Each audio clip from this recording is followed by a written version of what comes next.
Bendiciones, mis queridos hermanos. Aquí estamos en Momentos de Teología. Hemos iniciado a hablar sobre la iglesia dentro del credo. Creo en la iglesia. Hemos tocado que es una, que es santa, que es católica. Y vamos a entrar a hablar de que es apostólica. El por qué es apostólica la Santa Madre Iglesia. La iglesia es apostólica porque está fundada sobre el cimiento de los apóstoles. Esto creo que se cae de la mata, es algo tan obvio. Y esto es un triple sentido. Primero, fue y permanece edificada sobre el fundamento de los apóstoles, testigos escogidos, enviados en misión por el mismo Cristo. O sea, los apóstoles tienen esa maravilla, vieron al verbo de Dios con sus ojos, le escucharon, lo pudieron tocar, pudieron verlo obrando milagros, saliendo esa sabiduría de su boca. Eso es algo invaluable. Ellos fueron esos primeros testigos de primera mano, y ellos fueron lo que Jesús le encarga, que esta iglesia pues se extendiera. Tenían la misión de eso, la iglesia permaneciera en el tiempo.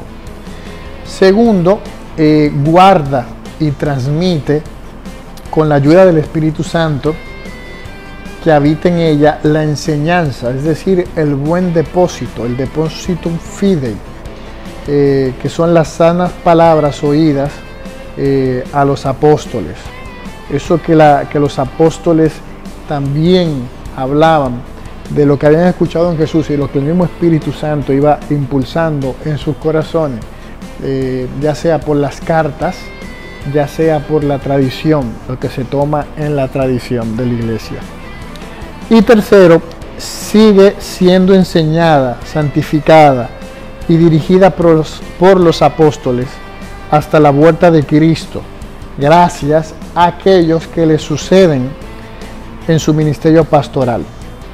Estamos hablando, claro, del colegio de los obispos, al que asisten los presbíteros juntamente con el sucesor de Pedro, que es el sumo pastor de la iglesia, el Papa, el vicario de Cristo. Y por eso quiero leerles esto de el prefacio de los apóstoles que está en el misal romano.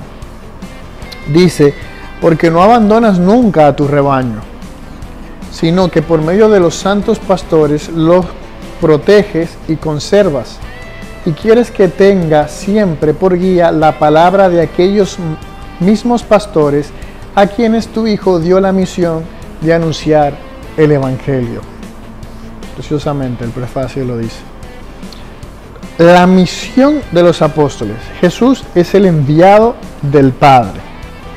Por eso el Mesías, el enviado, el ungido. Desde el comienzo de su ministerio llamó a lo que él quiso.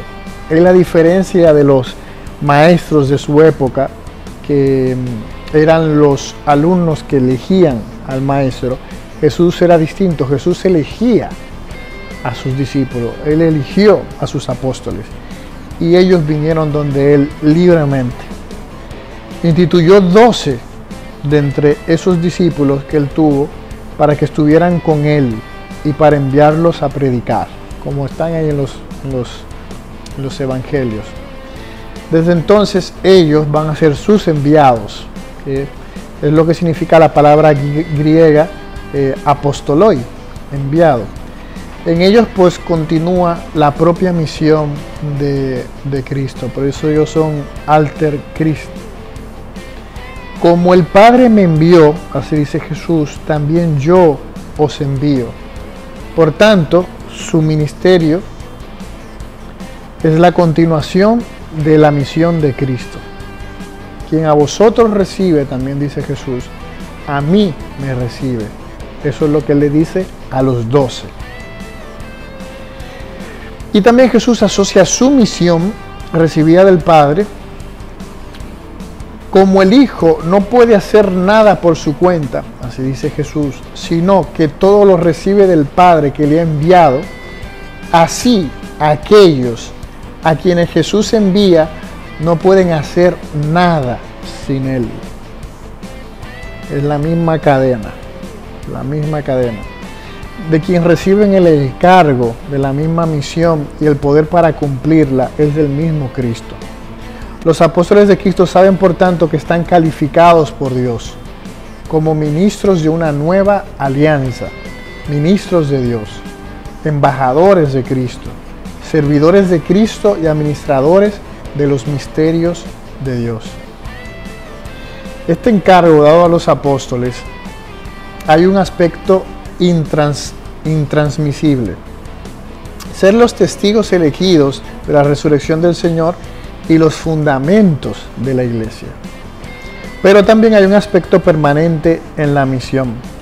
Cristo les ha prometido permanecer con ellos hasta el fin de los tiempos. Esta misión divina confiada por Cristo a los apóstoles tiene que durar hasta el fin del mundo, pues el evangelio que tiene que transmitir es principio de toda vida de la iglesia.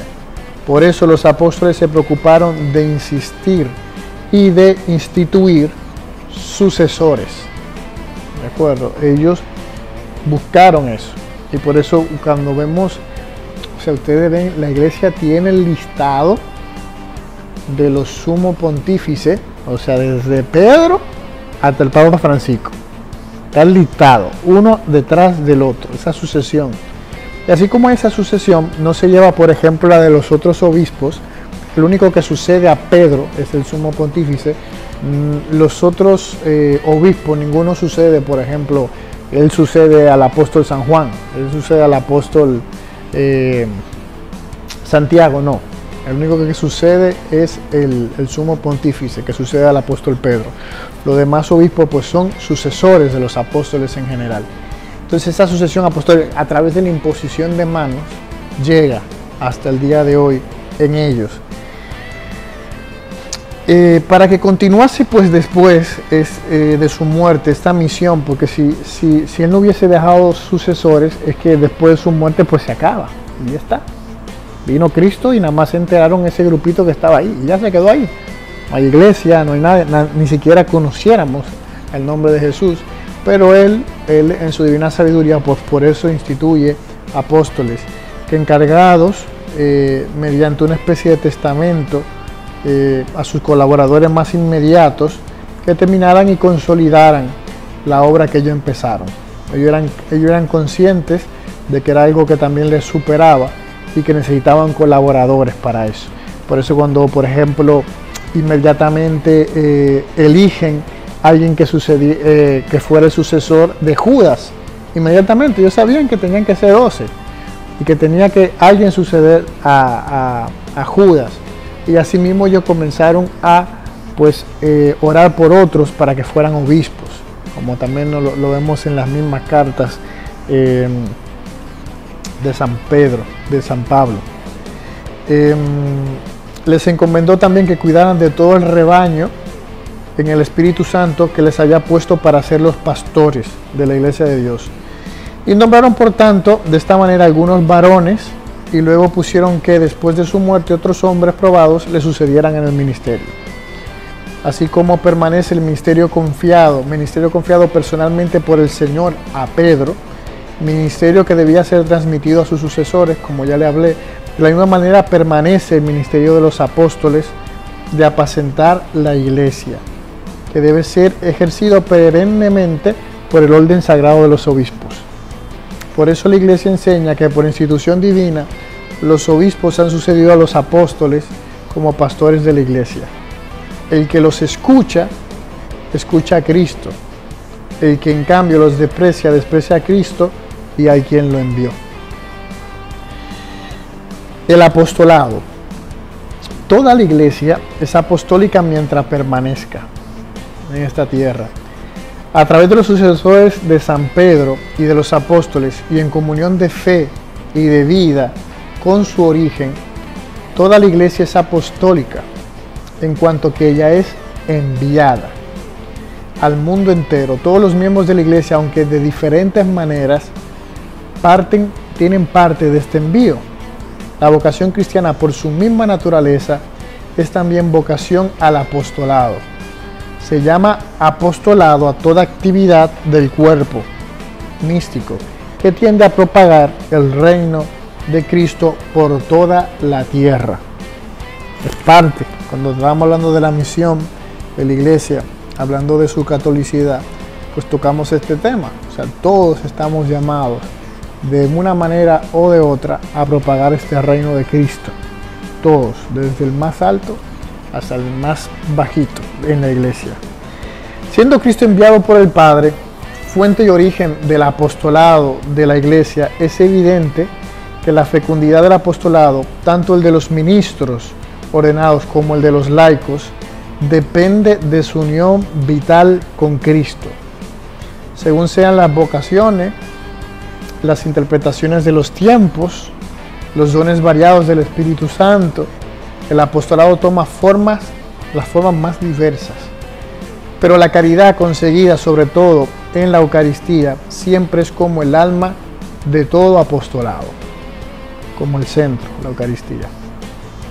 También eso lo habíamos hablado, o sea, cuando estábamos hablando de la iglesia como ese sacramento universal de salvación, y cómo la iglesia se adapta en los tiempos, pues ella se adapta para hacer su apostolado, ella se adapta a los tiempos, porque se deja guiar por el Espíritu Santo. El Espíritu Santo la lleva siempre a la verdad plena. La iglesia es una santa, católica y apostólica en su identidad profunda y última, porque en ella existe ya y será consumado al fin de los tiempos el reino de los cielos, el reino de Dios, que ha venido en la persona de Cristo y crece misteriosamente en el corazón de los que son incorporados hasta su plena manifestación escatológica. Entonces todos los hombres rescatados por Él, hechos en Él santos e inmaculados, en la presencia de Dios por el amor, serán reunidos como un único pueblo de Dios, la esposa del Cordero, la ciudad santa que baja del cielo, de junto a Dios y tiene la gloria de Dios, como nos habla el libro del Apocalipsis. Y la muralla de la ciudad se asienta sobre las 12 piedras que llevan los nombres de los 12 apóstoles del Cordero. Así concluimos hablando sobre la iglesia. Como yo sé que yo les hablé en otros momentos de teología, de la jerarquía de la iglesia, voy a retomarlo de nuevo, porque me han pedido que vuelva y retome eso. Ustedes saben que hay una jerarquía desde el Papa hasta el laico más pequeñito. Vamos a ir desarrollando, o sea, cada uno de esos estados. El Papa, los obispos, los sacerdotes, los diáconos, la vida consagrada, vida monástica, etcétera, etcétera. Cada uno de esos